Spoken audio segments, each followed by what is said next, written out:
Ketua Umum PSSI Erick Thohir menyebutkan beberapa nama pengganti Oli Romani yang berpotensi absen dari Timnas Indonesia di putaran keempat kualifikasi Piala Dunia 2026. Timnas Indonesia dijadwalkan akan menghadapi putaran keempat kualifikasi Piala Dunia 2026 zona Asia di Arab Saudi pada Oktober 2025. Sebelum menghadapi ajang tersebut, tim Merah Putih dijadwalkan akan lebih dulu menjalani uji coba melawan Kuwait dan Lebanon. Tim Indonesia akan melawan dua tim asal Timur Tengah ini di Surabaya pada FIFA Matchday yang akan berlangsung. Lebih lanjut lagi, tentu itu pada September 2025.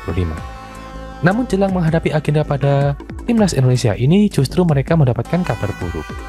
Pasalnya penyerang andalan Timnas Indonesia Oli Romani mengalami cedera serius hingga menjalani operasi. Oli Romani mengalami cedera saat Oxford United melawan Arema FC pada fase grup terakhir Piala Presiden 2025, 10 Juli 2025. Striker Timnas Indonesia itu cedera setelah ditackle keras pemain Arema FC, Paulinho Moselin. Ini menjadi kabar buruk karena Oli Romani sudah menjadi andalan di lini depan tim Merah Putih. Ia bahkan tercatat mencetak 3 gol dari 4 laga yang dilakoninya bersama Timnas Indonesia. Untuk itu, dengan kehilangan Oli Romani ini, banyak pihak yang bertanya-tanya siapa sosok yang bisa menggantikannya di lini depan. Erick Thohir pun mendapat pernyataan soal siapa kira-kira yang bakal mengisi posisi pemain Oxford United tersebut di skuad Garuda. Melihat situasi ini, orang nomor satu itu mengatakan bahwa siapapun bisa mengalami cedera dalam sepak bola. Namun ia menekankan bahwa Timnas Indonesia tak boleh hanya terpaku pada satu sosok saja. Timnas tidak bergantung hanya satu pemain. Ini kita jangan terbelenggu, ujar Erick Thohir. Tadi yang kita bilang dalam sebuah pertandingan bisa terjadi resiko cedera, tambahnya. Untuk itu, Erick Thohir mengatakan kenapa setiap tim nasional harus memiliki banyak pelapis.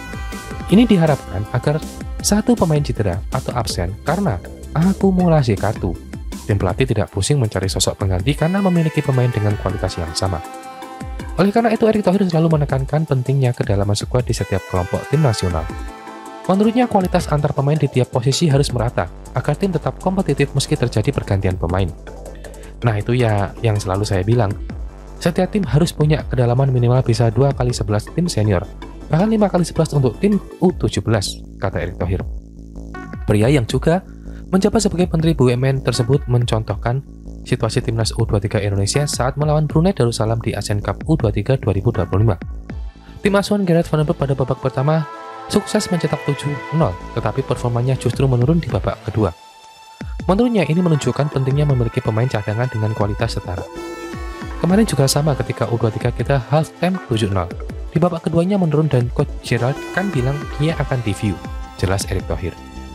Erick mengatakan bahwa tidak semua negara punya kedalaman skuad luar biasa seperti Spanyol yang punya banyak pemain muda bertalenta seperti Lamine Yamal. Memang ketabalan kalau semua tim di seluruh dunia punya 2x11 seperti Yamal, tidak tahu skornya bisa 0-0 semua kali, ungkap Erick Thohir sambil tertawa. Untuk itu, setelah Oli Romani cedera dan dipastikan absen, Erick tak ingin skuad Garuda hanya bergantung dengan satu pemain saja. Menurutnya cedera bisa terjadi kepada siapa saja. Untuk itu, dengan hilangnya Oli Romani, ia menegaskan bahwa masih ada beberapa nama yang bisa menggantikannya. Erick mengatakan bahwa pemain yang berposisi menyerang bisa diberi kesempatan untuk mengisi posisi Oli Romani. Pasalnya skuad Garuda masih memiliki nama-nama seperti Ragnar Oratmangun, Rafael Sturridge, Elionor Reijnders, dan ada juga Hoki Caraka. Bukan masalah cari yang tepat, tapi itu harus memberikan kesempatan kepada Rafael, Ragnar, Eliano, dan Hoki. Ya, kita tidak boleh menutup mata, kita tidak boleh berjurit. Tentu dengan pemain yang ada, kalau begitu kita membunuh karir pemain kita. Semua harus diberi kesempatan yang sama. Tutupnya.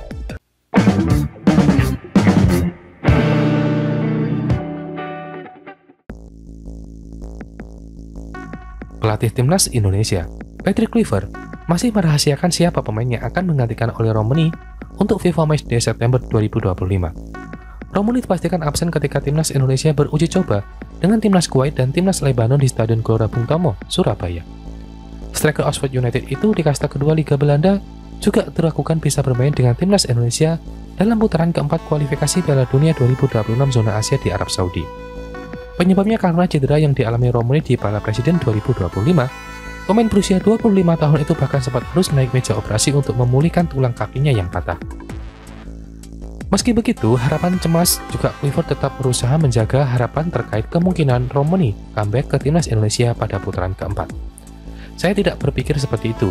Bermain di putaran keempat saya berharap ada sedikit harapan, namun saya tidak berpikir itu. Jadi kita perlu melihat siapa yang akan mengisi posisinya di lini depan. Itu tergantung itu terlalu dini untuk mengatakan siapa yang akan menggantikannya karena kita punya banyak pemain yang bisa bermain di posisinya, kata Clifford. Sejauh ini, pemain didorong untuk mengisi tempat Romani di lini depan Indonesia. Mulai dari Jan Raven, pemain naturalisasi timnas U23 Indonesia, hingga Mauro Silstra, ujung tombak FC Volendam di era divisi yang sedang dinaturalisasi oleh PSSI. Selain itu, PSSI juga tengah mengajukan perpindahan kewarganegaraan untuk 2 penyerang keturunan, namun identiknya masih ditutup rapat-rapat. Jadi bukan tanggung-tanggung ya. Jawaban saya untuk mengatakan siapa yang menggantikan, namun pemain yang bisa menggantikan akan melakukan yang terbaik dan mencurahkan usahanya untuk bisa meraih hasil yang bagus. Imbuh Clifford.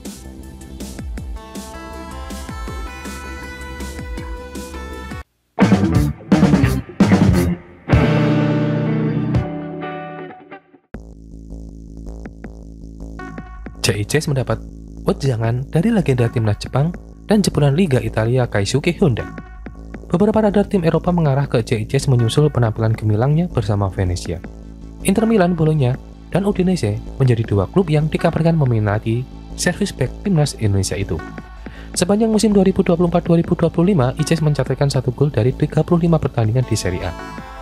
Bisa dibilang dia pemain dengan penampilan paling stabil di klubnya. Peran krusial ICES terbukti dengan dirinya dipercaya sebagai kapten Venezia. Sebagai orang yang sudah lebih dulu mencicipi sepak bola Italia, Honda punya saran buat ICES.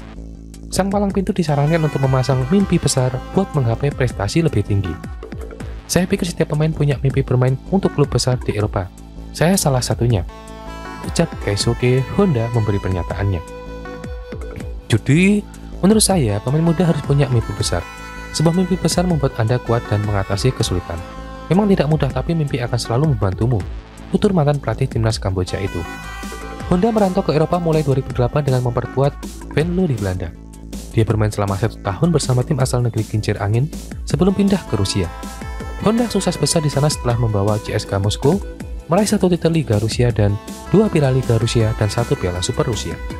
Pada 2014, Honda memenuhi mimpinya usai direkrut AC Milan. Sang playmaker mengabdi selama 3 tahun bagi Rossoneri dan menghadirkan 1 gol dari jenjang yang itu Supercoppa Italia. Honda meninggalkan Milan dengan catatan 11 gol dalam 92 penampilannya di semua ajang. Lalu bagaimana JICES? Pengalaman dia memang belum sebanyak Honda.